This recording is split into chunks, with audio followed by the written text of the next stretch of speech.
Hello and welcome. My name is Carl Spiteri, and I'm here to kind of share some thoughts and ideas regarding the reverse mortgage and inflation, the retirement income, what to do. We have something we call the retirement mortgage approach, where we look at things a little differently. Our goal here is to provide you some helpful suggestions and dialogue that maybe you can use in the future. So we're going to talk about when to take Social Security, your pensions, income from retirement assets. Are you going to work full-time, part-time? We're going to talk about real estate, living in a home, accessory dwelling units, the home equity conversion mortgage, which is one of my favorite reverse type of loans, planned right sizing, and we're going to talk a little bit about health, right? If not now, when? I guess my first question is, have you decided whether or not you're going to work in retirement? Have you put off your retirement? When we kind of look at inflation today, do we have enough? Will it last? Those are all questions that go in our minds. Funny, I was on a walk with my wife the other day. We were walking in our community and walked by a bakery I hadn't visited yet. I said, hold on a second, I'm going to grab a loaf of bread. And I walked in there and they had some nice looking loaves of bread and, pastry and stuff. But I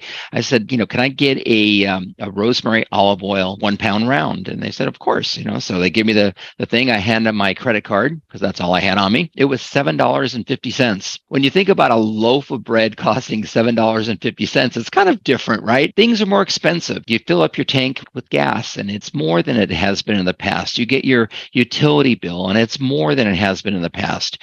You listen to the radio, you watch the news, and you hear about the high cost of inflation. Don't forget the numbers they report when they say, inflation was up 8% last year. Well, that excludes food and energy. I don't know about you guys, but I consume a lot of food and energy. So the real inflation rate is tapping into our plans for retirement. And I just want to make sure that you kind of think through different things and we focus on maybe utilizing all your assets instead of just a portion of them. I'll explain that in a minute. AARP recently did a study that said baby boomers are increasingly delaying their retirement and seeking out new sources of income. Uber driver, freelancing, doing things on the internet, different websites where you can sell your products. There's a lot of different ways to supplement income these days, which is great if it is you want to work. If your plan for retirement was to travel, to spend time with grandkids, do whatever it is, gardening, whatever it is you want to do, and work was not in your plan, maybe inflation is making it become more and more of a thought process. When you take Social Security is very important. We're going to talk about that in a second, but if you look at this slide and carefully study it, at age 62, for every dollar you make over $19,560, there's going to be a penalty from your Social Security income. At age 66, the cap goes up. You can earn a third more, $1 for every $3 earned,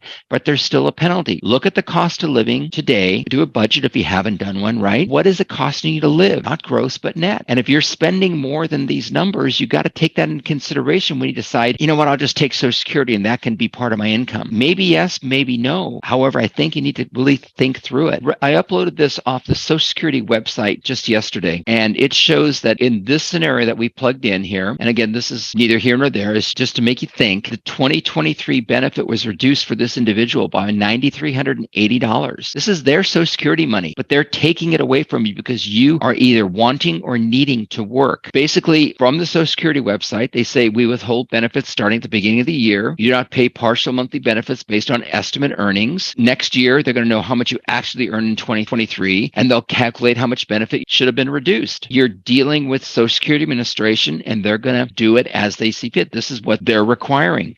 So think through when you take Social Security. So let's say you decide not to take Social Security. You go, hey, I'll just take money out of my 401k. You say, forget it. I don't want to take Social Security early. I'm just going to withdraw money from my IRA, right? Decided you need to take $2,000 a month to make your mortgage payment or $2,000 a month to pay your expenses, whatever it is. To take $2,000 a month from your retirement accounts, you have to pay taxes on that money. Let's say you're in the 25% state and federal tax bracket. I don't think that's unreasonable in today's world. That's $30,000 you have to take from your retirement account in order to net $24,000. Now, eventually you have to take money from your retirement account, but not till age 73. If you're 62 and start to tap $30,000 a year from your retirement account, chances are the funds aren't going to last as long as maybe they could. So it's something I want you to kind of pay attention to. Remember the old saying, it's not what you make, it's what you keep. It's the same when it comes to taking money from your retirement accounts. If you're counting on $2,000 a month to help make your mortgage payment. When in 2022 do you want to take the money out of your retirement account? Well, you should have done it in January, right? Because the market significantly went down every month thereafter. I don't know when the market goes up, when the market goes down. What I do know is that taking money from your retirement account on a monthly basis with no plan, having to take it instead of wanting to take it, is kind of a risky way to fund your retirement. Just think about that. We're all invested in the market, stocks, bonds, mutual funds, whatever it happens to be. However, we don't control it. It goes up and down based on other people's opinions. And we want clarity in our retirement. Think of September 13th of 2022 when the market fell. The Dow Jones fell 1,276 points. What if you needed money that day and you decided to take money out of the market that day? It would have just cost you a lot more. You have to make sure this money lasts you for your lifetime. Social Security, when to take it. So depending on what year you were born, it'll tell you when you can retire with minimum Social Security and then full Social Security. If you look at this graph, you can see at age 62, you're entitled in this scenario $1,680 per month. If you wait till age 66, that's $720 more that you get for the rest of your life. And then of course you wait to age 70, you can see you're almost doubling what you would have gotten at age 62. So when you decide to start taking Social Security is very important. My point is, if you have a home that's either free and clear or with a very, very low balance, perhaps you can borrow money from your house instead of taking early Social Security. You should talk to professionals about this. However, it's something I want you thinking through. If you go to the Social Security website, ssa.gov, you can get an updated estimate on your Social Security and develop a strategy from there. There's very, very helpful information on that website that you can use to help you make these choices. One thing I think is very, very important is a budget. I realize nobody wants to live on a budget, especially in our elder years, our golden years. However, it's important to know in retirement where our money is going to be spent. What are we going to do if there's a health emergency or any other type of emergency for that matter, right? We need to have budgets in place, not so much that we have to stick to, but we have to know where we're spending our money. And then you need to compare your expected retirement with your expected expenses. Be real truthful with yourself on this. This is no time to say, well, I'll sugarcoat it. This is a moment where you really have to sit and decide and make some really, really tough choices at times. But this is what you've accumulated over your life.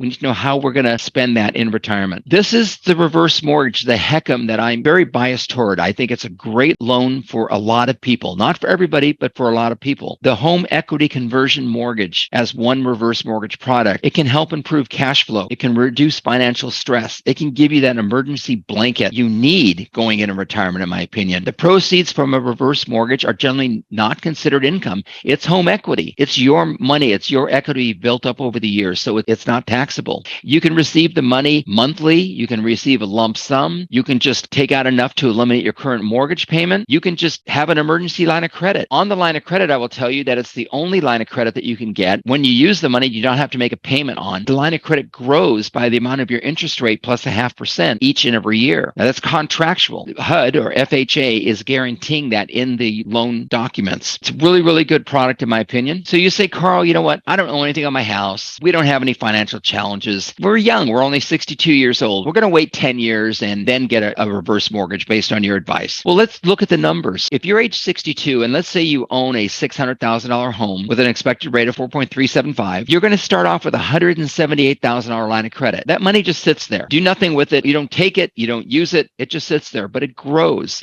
And it grows in the next 10 years, it'll grow to $277,000. And in 10 years after that, it's going to grow to over $431,000. But if you wait until you're age 72 and then take it, yes, your house is going to appreciate and you're going to be able to get off the bat $200,000. However, at age 82, it's only going to be $311,000. So you can see you're giving up some line of credit. I'm not saying use this money. Hopefully you never have to use it. But if you do, wouldn't it be nice to know you have as much of an amount of line of credit available to you as needed? Using a line of credit instead of having to liquidate retirement funds because of an emergency. Think about it. If the market is up, that's fine. If the market is down, maybe you don't want to. You have a tax consequence when you liquidate retirement funds. You don't have a tax consequence when you use your own home equity.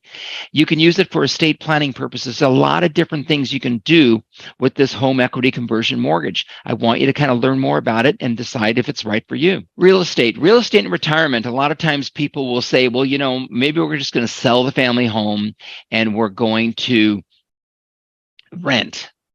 Or we're going to move into a, manufactured home park, or we're going to, whatever you're going to do, right? The challenge with renting versus owning is rents are usually tied to inflation. As inflation grows, your rent grows. More in high inflation years and less in low inflation years. But the general thought process, remember back 20, 30, 40, 50 years ago, whenever you got your first home, what's one of the reasons you bought a home, right? It was because rents went up every year. Well, why would you want to go back to that case when you could own your own home in retirement and fix your largest monthly expense as a hedge against inflation, right? Your 30-year fixed rate mortgage never goes up. A reverse mortgage, you never have to make a payment on unless you want to. You can put money into a reverse mortgage and it just goes into your line of credit, but you don't have to. So it becomes your choice, not the bank's choice. So real estate has a tendency to appreciate. And if we look at San Diego, which happens to be where we're at today, we've had a 275% increase in the price of real estate since the year 2000. Remember Y2K? It doesn't seem like it was that long ago, does it? But it was 22 years ago. Since that time, real estate has gone up 275%. If you're 65 today and you live to be 85, where's the price of real estate going to be? Is it going to be higher or lower? Nobody knows for sure, but I want you to think about that. If you owned a home, you're retired and you're still increasing your net worth, even with a reverse mortgage. Now, there's no guarantee to that, right? But we can only say that real estate, if you go back 22 years, if we get back 42 years, real estate has an upward bias. And so we assume that's going to continue. People have to live somewhere. Right sizing your home is something else that we talk a lot about. A lot of people will talk about this as downsizing. And downsizing is usually what people do in retirement, but not necessarily. You have a 4,000 square foot home and you don't need all that room because it's just the two of you or just one of you. Yeah, I can see downsizing there. However, what if kids are having a hard time? Multi-generational housing is becoming more and more and more commonplace in this country. Very, very commonplace in European countries and other cultures. However, in the US, it hasn't been that common. Well, what if you can kind of make a deal with your kids and they move into the family home and you live there and you become part of their family and then they help take care of you, you split expenses. There's a lot of different reasons why right sizing could work. Maybe you buy a bigger home to make that happen. Maybe you're living in a multi-level home and you want to move into a single story. Just a lot of different reasons why looking at where you live, how you live, right? Are you in the right neighborhood that you want to be in? Are you near churches? Are you near medical? Where do you want to be? Make sure when you make the choice to sell your home or stay in your home, you look at all the different aspects of this. Make sure that you're thinking through it all. The less moves you can make, the better. On your property, maybe you build an accessory dwelling unit, right? State of California now allows an accessory dwelling unit on just about any lot. Accessory dwelling units can be used for a lot of different reasons. I mean, do you want to be a landlord in your 60s and 70s and 80s? Maybe, most likely not. But what if you had a management company taking care of it? What if your lot was big enough to where it wouldn't obstruct your world, right? What if you needed a caregiver to live in the ADU while they're helping take care of you or your spouse? What if your family, I told you a minute ago about family moving into your home. What if you say, well, we're close, but not that close. Maybe you move into the ADU, which is a smaller unit, or maybe your family moves into the ADU. They're close, but not living together. Maybe you just need additional income. You can take money from your home, never make a mortgage payment on it. You can rent the ADU and claim that income. Helps you in your retirement living. So there's a lot of different reasons why accessory dwelling units can be a great way to either create income or solve challenges in family lives. So have you considered the likelihood of being a caregiver in retirement? If you're 65 years old, it's not uncommon to have 80 and 90-year-old parents. Are you going to be taking care of them in retirement? Are you going to be taking care of a spouse in retirement? It's important, I think, very, very important as we age to have an honest conversation about healthcare, what your anticipated needs will be, what the finances around those will be, where does it go? Are you the one solely responsible? Will children come in and help? Will you be in a retirement assisted facility? What happens if one spouse is in an assisted living facility and the other spouse is not ready for that yet? How does that get financed, right? Where's the money going to come from? What we don't want to do is run out of money late in life. Using all of our assets, our pensions, our retirement accounts, possibility of renting some of the property, and our home equity. All of the assets need to be considered when making these choices. choices. So a little bit about health and mental health. If you're retired or nearing retirement, what's the excuse? Get out and walk every day, read books, take classes, give back to communities, stay busy. It's not something you can just put off to tomorrow. It's not going to be any easier next week, next month, next year. We're getting older. It's not going to get easier. It's going to get more challenging. It's important to make sure you make the time every single day to get out and do something both physically and mentally for yourselves. Little research, those who walked 8,200 steps a day or 4 miles were found to be less likely to be overweight or develop sleep apnea, acid reflux, or major depressive disorders. You need to get out. You can read this. I hate reading on screen. You want to lower your risks. Exercising and using this thing, your head, is going to help with that. So make sure you take time in your retirement every day to do something. It's important, in my opinion. I always recommend a living trust. If you don't have a living trust, you should probably get one. One of the things I think is missing in a lot of living trust is the conversation that goes around them. I think it's important to talk to your heirs about, here's my expectations, and here's what you can expect, and here's how this is going to work. And as long as you're here, it's easy to ask questions. It's easy to kind of change things if you need to. Once you're gone, it's people just guessing. And what you don't want is all your hard-earned money that's left over to be bought over by heirs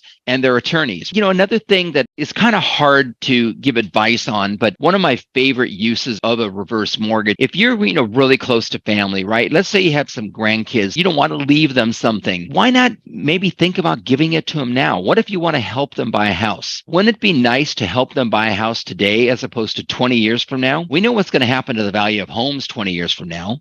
What's their need going to be 20 years from now? Are they going to value whatever dollars you give them to help them buy a house today versus 20 years from now? It's a way of giving it forward and helping people that you want to help. Be careful because you don't want to be taken advantage of. You don't want to run out of money. Again, it's all part of a plan. People come up to me a lot and they say, I don't want my house to be negative. I don't want to give away my house. I don't want the bank to take my house. You will always own your property with a reverse mortgage. The way it kind of works is we give you a loan amount, X amount of dollars, and that number is frozen. You can use all of it, some of it, none of it at any time you want, but you cannot exceed that level unless you refinance and you get a higher level. But you can do that with all loans. What happens though is the value of your home continues to go up or go down depending on the economy. You don't necessarily give up the equity in your home. You're giving up a portion of the equity of your home. When you're no longer living in the home, your heirs have the right, or you have the right, to sell the house, pay off what's owed on it, and keep the rest of the money. It's one of those things where I want you to understand this very, very carefully. And of course, we're available for consultations anytime you guys want. The reverse mortgage allows you to access the equity of your home without selling it. You can use the funds for any purpose: home improvements, paying off debt, supplemental retirement income. How about bucket list dreams? How about let's have some fun in retirement? You can choose to receive the funds in a lump sum, a line of credit, or in monthly payments. You can make payments to it if you want or not. The loan doesn't have to be repaid until the borrower passes, sells the home, moves out permanently. You're not required to make monthly payments on the mortgage, and the balance is added to your principal. You start out with $100,000 owed. Next month, you owe $101,000. The month after that,